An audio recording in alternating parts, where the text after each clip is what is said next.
All right, so this one was a hexagon, but we aren't given our side length. We aren't given the apothem. Uh-oh, what are we going to do? Let's take a look. So we do know what we can do. We do know what we can do. We do know that we can find the angle inside there, right? And if you see the radius there, it's going to be splitting that angle in half. So once we find what the interior angle of a hexagon is, we can then divide that by 2 and see what we got angle-wise. Maybe we can use that to our advantage to find our apothem. Because remember, the apothem here with the radius makes a right triangle.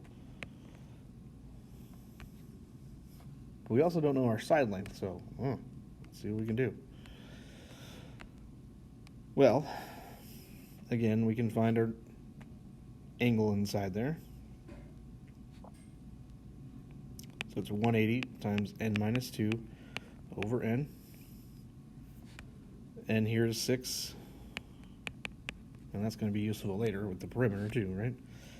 So 180 times 6 minus 2 over 6. 6 minus 2 is 4, so it's 180 times 4 over 6.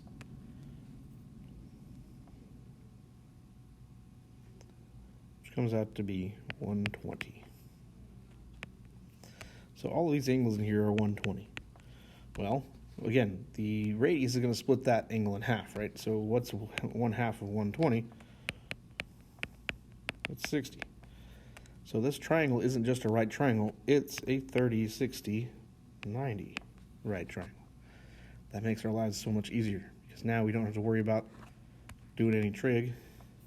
We have our special right triangle. So remember, for a 30, 60, 90, the side opposite of the 30 is 1, the side opposite of the hypotenuse is 2, or the side that is the hypotenuse is 2. The side opposite of the 90-degree angle is the hypotenuse, which is 2. The side opposite the 60-degree is square root 3. So knowing that, we have our 8 is our radius, that's the hypotenuse, so that means that the side opposite the 30 is half of that, or 4.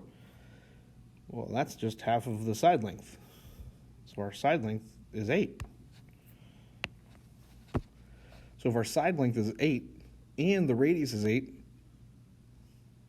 anytime we're given a hexagon, the radius and the side length are going to be the same. Because the triangle that's formed in here with the radii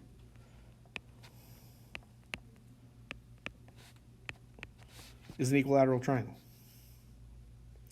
That's the best part about hexagons, is that it makes things so much easier when this comes about. So we don't really need to worry about knowing the side length, because even if we're just given the radius, well, we're given the side length because that is the side length. Now, we don't quite have this apothem, but we do know, again, all we got to do is now take the short side of our right triangle and multiply it by square root 3. So our apothem is just 4 square root 3. So now we have the apothem. We can find our perimeter. It's the number of sides times the side length, or 6 times 8, or 48.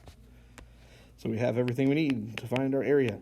1/2 of the apothem, 4 square root 3 times 48. Now we can half whatever we want to. We can half the 2, or the 4. We can half the 48. Whatever. Doesn't really make a difference. Halving the 4 just means we're going to multiply 48 times 2. And that just gets us 96 square root of 3. And at this point, we might as well go ahead and plug in the calculator. And that gives us our approximate answer of 166.28. And again, we don't have units here, so we'll just say unit squared. Now, we could say that previous answer is our answer. That's totally fine. Technically, that is the exact answer as well. And that's totally fine. It doesn't have to be a decimal, especially because it doesn't tell us. It might be asking us for the exact answer, and that's it. So try this next one out. A little bit easier.